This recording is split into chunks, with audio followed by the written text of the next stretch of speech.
kita tidak dapat pungkiri bahwa sudah mulai kelihatan gejala adanya tindakan-tindakan di luar hukum, bahkan melawan hukum, bahkan ada yang mengarah kepada makar dan terorisme. Pada kesempatan ini, di samping saya katakan itu juga Presiden Prabowo jangan egois. Kepentingan pribadinya diutamakan, bukan kepentingan negara.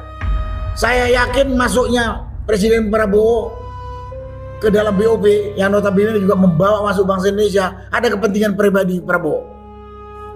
Bukan mendengarkan kepentingan bangsa dan negara ini. Kalau kepentingan bangsa dan negara, nggak mau rakyat Indonesia masuk BOP, nggak mau mengikat perjanjian dagang yang sebetulnya bentuknya adalah penjajahan ekonomi kepada bangsa Indonesia. Karena itu pada kesempatan ini, pada Presiden Prabowo, sadar Pak, Bapak mewakili bangsa, bukan mewakili pribadi dan kelompok Bapak. Jadi kalau rakyat sekarang protes dan mau makjul Bapak, sebagusnya sebelum dimakjulin Bapak mundur saja. Mundur saja, lebih terhormat. Lebih terhormat. Itulah yang itu. Belum lagi di dalam memaksakan program amburadul yang namanya makan bergizi gratis.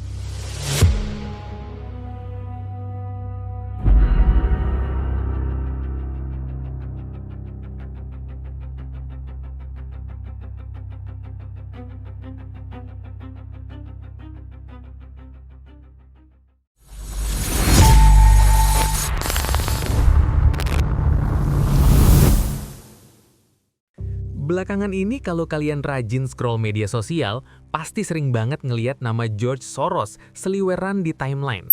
Uniknya, nama kakek miliarder asal Amerika Serikat ini trending bukan karena dia baru aja menang penghargaan atau bikin inovasi teknologi, melainkan karena sebuah isu yang lumayan bikin merinding.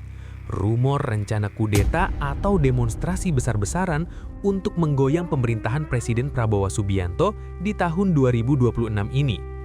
Rumor yang beredar liar di medsos ini narasinya cukup ekstrim.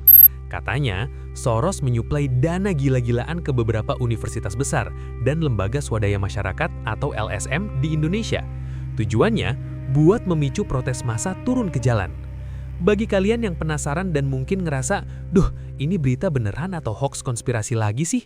Tenang, yuk seduh kopi atau teh kalian, karena kita bakal bedah isu ini pelan-pelan, satu persatu. Kita akan telusuri dari mana awal mula rencana ini bisa terbongkar, siapa dalang di baliknya, dan apa yang sebenarnya sedang terjadi di balik layar politik dan pergerakan akar rumput di Indonesia saat ini.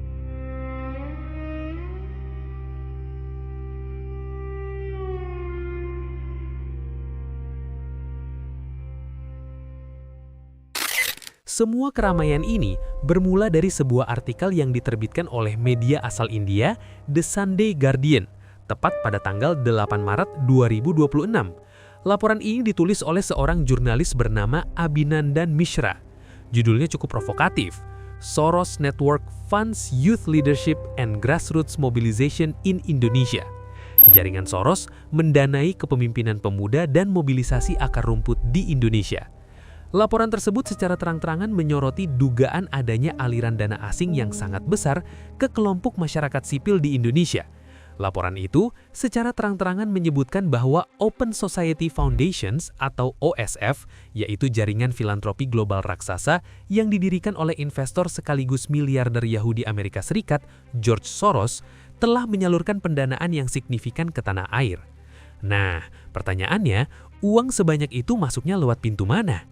Menurut The Sunday Guardian, aliran dana ini tidak langsung disebar ke jalanan, melainkan masuk melalui sebuah lembaga bernama Yayasan Kurawal yang berbasis di Jakarta. Yayasan ini bertindak semacam hub atau perantara untuk mendistribusikan dana hibah tersebut ke berbagai kelompok masyarakat sipil, aktivis, dan organisasi pro-demokrasi di Indonesia. Informasi soal aliran dana ini bukan sekedar tebak-tebakan. Sang jurnalis mengklaim mendapatkan data ini dari bocornya sebuah dokumen rencana strategis internal milik Yayasan Kurawal. Dokumen ini bukan cuma berisi angka-angka anggaran, tapi juga berisi analisis politik mereka terhadap situasi demokrasi di Indonesia. Di dalam dokumen rahasia tersebut, ada dua pandangan utama yang jadi sorotan. Yang pertama, evaluasi era Joko Widodo 2014-2024. Masa pemerintahan Presiden Jokowi sebelumnya dikritik dengan sangat tajam. Dokumen itu mendeskripsikan dekade tersebut sebagai Decade of Dismantling Democracy atau dekade pembongkaran dan kemunduran demokrasi di Indonesia.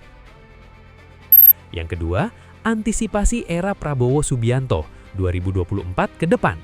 Nah, ini yang bikin panas. Dokumen itu memandang pemerintahan Presiden Prabowo dengan nada peringatan yang sangat keras. Secara spesifik, mereka menyebut masa kepemimpinan ini dengan istilah King of Ashes, bracing for Prabowo years. Raja Abu bersiap menghadapi tahun-tahun Prabowo. Istilah King of Ashes ini tentu bukan pujian. Frasa ini merepresentasikan kekhawatiran yang mendalam dari kelompok masyarakat sipil dan aktivis HAM terhadap potensi tantangan politik yang akan terjadi di bawah pemerintahannya.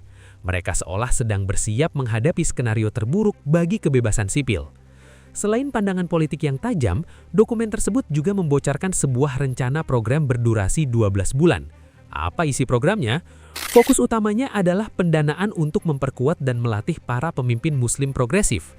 Sasarannya nggak main-main, mereka menargetkan kalangan pesantren dan menjangkau tokoh-tokoh dari akar rumput dua organisasi Islam terbesar di Indonesia, yaitu Nahdlatul Ulama atau NU dan Muhammadiyah. Tujuannya jelas, mereka ingin membangun narasi Islam yang mempromosikan demokrasi, hak asasi manusia, dan kesejahteraan sosial. Kelompok-kelompok ini diharapkan bisa menjadi check and balance, alias pengawas dan penyeimbang terhadap kekuasaan pemerintah agar tidak bertindak sewenang-wenang. Sebagai catatan penting, laporan dari The Sunday Guardian ini secara terang-terangan membingkai aktivitas filantropi pro-demokrasi ini dari sudut pandang campur tangan atau intervensi asing. Kenapa dibingkai begitu?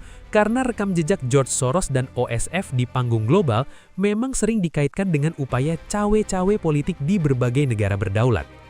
Tapi, kalau kita melihat dari kacamata yang berbeda, yaitu dari sisi kelompok masyarakat sipil, aktivis, dan LSM seperti Yayasan Kurawal, narasi dan penggalangan dana semacam ini adalah hal yang sangat lumrah. Di seluruh dunia, LSM memang bekerja seperti itu, menerima dana dari yayasan filantropi global seperti Open Society Foundations, Ford Foundation, atau USAID adalah praktik standar. Dana itu digunakan untuk riset, pelatihan, advokasi, hingga pemberdayaan masyarakat. Bagi aktivis, dukungan dana ini sangat vital untuk menjaga iklim demokrasi agar tidak tergelincir ke arah otoritarianisme. Mereka butuh amunisi operasional untuk bisa terus mengawasi jalannya pemerintahan. Supaya kita nggak asal tuduh, mari kita bedah lebih dalam rekam jejak Yayasan Kurawal ini. Apakah mereka tiba-tiba muncul buat bikin kerusuhan? Ternyata tidak. Yayasan Kurawal bukanlah pemain baru dalam isu pergerakan akar rumput. Berbasis di Jakarta, mereka mendeskripsikan diri mereka sebagai lembaga filantropik keadilan sosial. Fokus utamanya adalah mempromosikan nilai-nilai demokrasi di Indonesia dan kawasan Asia Tenggara. Di kalangan aktivis, jurnalis independen dan akademisi, Kurawal memang dikenal luas sebagai lembaga yang rajin menyalurkan dana hibah. Uang itu biasanya lari ke inisiatif demokrasi, media-media kepentingan publik yang berani melakukan investigasi mendalam, dan yang paling krusial, dana cepat tanggap. Dana ini khusus disiapkan untuk melindungi warga atau aktivis yang mengalami represi, ancaman, atau kriminalisasi karena berseberangan dengan kebijakan negara. Lalu, apakah hubungan mereka dengan George Soros itu rahasia? Sebenarnya tidak. Aliran dana dari OSF milik Soros ke Kurawal sudah lama menjadi rahasia umum di lanskap akademik dan LSM. Jauh sebelum dokumen internal King of Ashes ini bocor, Kurawal memang sudah sangat vokal mengkritik pemerintah. Sebagai bukti, pada akhir 2025 lalu mereka merilis sebuah laporan publik yang bisa diakses siapa saja, bertajuk Setahun Prabowo Gibran, Reformasi Hukum Mandek, Perjalanan Demokrasi Masih Tersendat.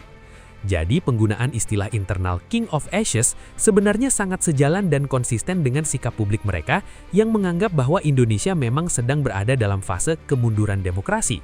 Terkait bocornya dokumen di The Sunday Guardian, bagaimana respons Kurawal? Mereka memilih diam. Belum ada bantahan, klarifikasi, maupun konfirmasi resmi dari pihak yayasan.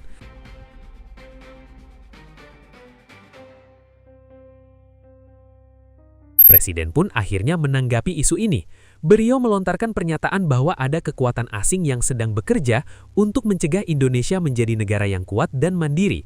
Salah satu cara kekuatan asing itu bekerja, menurut Presiden, adalah melalui pembiayaan yang diberikan kepada lembaga swadaya masyarakat di dalam negeri. Pernyataan ini langsung memicu reaksi keras dari kelompok masyarakat sipil. Para pegiat HAM, aktivis, dan akademisi menyebut pernyataan Presiden itu sebagai cerminan sosok penguasa yang alergi dengan kritik. Mereka juga menuduh bahwa narasi agen asing ini sengaja dimainkan dengan motif untuk mengkambing hitamkan LSM dan mengadu domba antar warga negara. Menurut mereka, menuduh LSM kritis sebagai antek asing adalah lagu lama yang selalu diputar oleh pemerintah ketika mereka mulai merasa terancam oleh pengawasan publik. Sekarang, mari kita bedah tokoh utama di balik semua keributan ini, yaitu George Soros. Siapa sih kakek ini dan kenapa dia doyan banget ngurusin negara orang? Di mata dunia, Soros adalah tokoh dengan dua sisi citra yang sangat ekstrim dan bertolak belakang.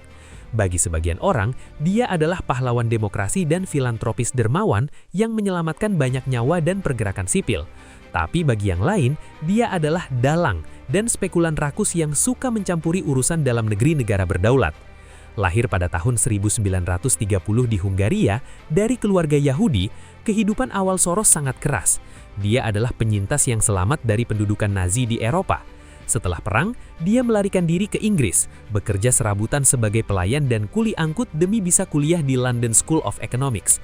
Dia kemudian menetap di Amerika Serikat dan pelan-pelan membangun kerajaan bisnisnya di Wall Street melalui hedge fund atau dana lindung nilai.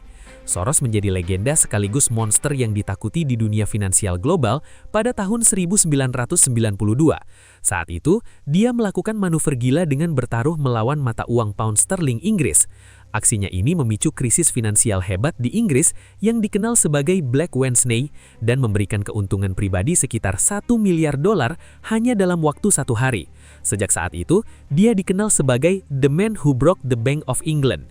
Setelah menjadi miliarder dengan kekayaan puluhan miliar dolar, apa yang dia lakukan? Disinilah insting filantropinya muncul. Dia menggunakan uangnya untuk mendirikan jaringan yayasan Open Society Foundations. Konsep masyarakat terbuka ini terinspirasi dari dosennya semasa kuliah, seorang filsuf bernama Karl Popper.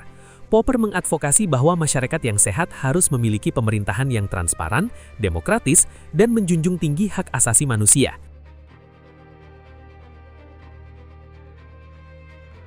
Sepanjang hidupnya, Soros telah menyumbangkan lebih dari 32 miliar dolar, sekitar 500 triliun rupiah, dari kekayaan pribadinya untuk mendanai LSM, pendidikan, kebebasan pers, dan reformasi hukum di seluruh dunia. Fokus awalnya adalah mendanai kelompok pro-demokrasi di negara-negara Eropa Timur agar bisa lepas dari rezim komunis Uni Soviet pada akhir 1980-an hingga 1990-an. Karena Soros secara terbuka menggunakan kekayaannya untuk mendukung agenda politik progresif, liberal, dan kelompok oposisi di berbagai negara, ia menjadi musuh publik nomor 1 bagi banyak rezim. Banyak pemerintahan sayap kanan atau otoriter, seperti pemerintahan Viktor Orban di Hungaria, serta Rusia di bawah Vladimir Putin, menganggap OSF sebagai ancaman keamanan nasional dan melarang organisasi Soros beroperasi. Ia sering dituduh mendanai kekacauan, mensponsori protes massa, dan mendalangi evolusi untuk menggulingkan pemerintah. Sebagai seorang miliarder Yahudi yang mengontrol dana besar, serangan terhadap Soros seringkali bercampur dengan teori konspirasi antisemit, anti-Yahudi, klasik, menggambarkannya sebagai sosok bayangan rahasia atau elit global yang mengendalikan ekonomi dan politik dunia dari balik layar. Singkatnya, George Soros itu kapitalis tulen yang jago nyari cuan dari celah sistem keuangan global, tapi uangnya didedikasikan buat support nilai-nilai demokrasi liberal. Karena kekuatan finansialnya masif banget, aktivitas amalnya sering berdampak langsung ke politik suatu negara. Makanya, aliran dananya ke LSM lokal kayak Yayasan Kurawal selalu dicurigai dan sering dibingkai sebagai intervensi asing. Saat ini, kepemimpinan kerajaannya udah diserahin ke anaknya, Alexander Soros. Kekuatan finansialnya yang masif membuat aktivitas amalnya seringkali berdampak langsung pada politik suatu negara. Inilah mengapa aliran dananya ke LSM lokal seperti Yayasan Kurawal selalu dipantau dengan penuh kecurigaan dan kerap dibingkai sebagai intervensi asing. Buat kita semua, masyarakat Indonesia, jangan gampang kepancing isu yang sumber dan kebenarannya belum di-cross-check. Kedamaian Indonesia itu ada di tangan kita sendiri, dan kita yang harus memperjuangkannya.